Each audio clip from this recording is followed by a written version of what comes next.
Welcome back to our channel.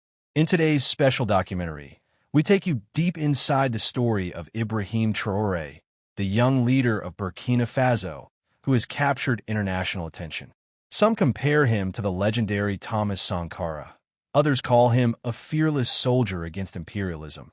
And for millions of Africans, he has become a symbol of dignity and hope. So, who is Ibrahim Traore?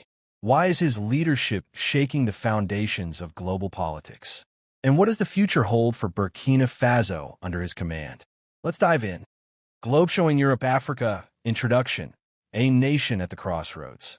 Burkina Faso, a landlocked country in West Africa, has long faced political instability, poverty, and the constant threat of terrorism.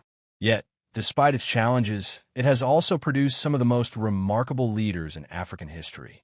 Among them was Thomas Sankara, often remembered as the Che Guevara of Africa, who fought for independence, dignity, and self-reliance before his assassination in 1987. Now, decades later, another young military officer has risen to power, Ibrahim Traore, born in 1988, the same year Sankara was killed. His rise feels almost symbolic, as if history itself has given Burkina Faso another chance to walk the path Sankara envisioned. Open book historical context, the shadow of Sankara. To understand Traore, we must revisit the legacy of Sankara. As president from 1983 to 1987, Sankara launched bold reforms: land redistribution, women's rights, mass vaccination, and a campaign against corruption. He rejected foreign domination, famously refusing aid that came with strings attached. His slogan, "He who feeds you controls you," still echoes in Africa today.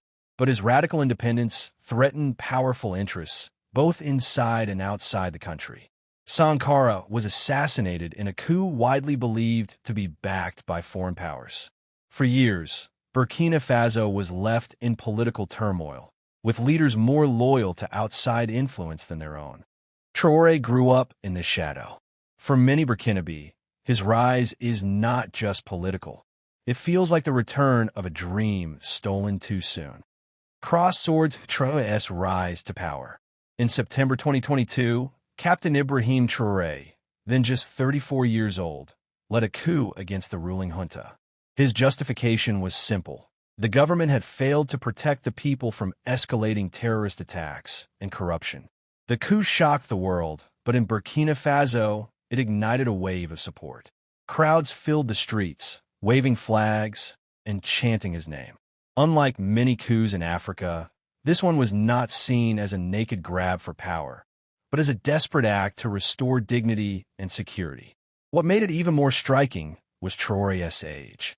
At 34, he became the youngest leader in the world, a soldier-turned-statesman suddenly carrying the hopes of millions.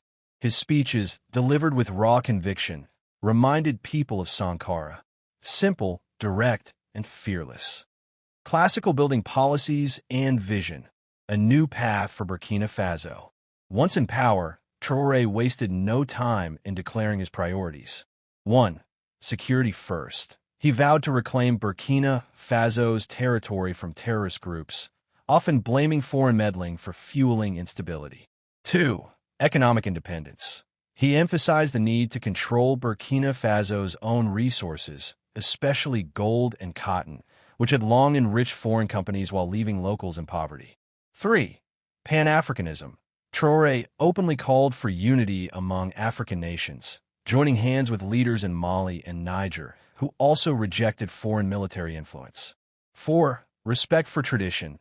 He balanced modern governance with cultural roots, often speaking about Africa's need to define progress on its own terms, not through Western models.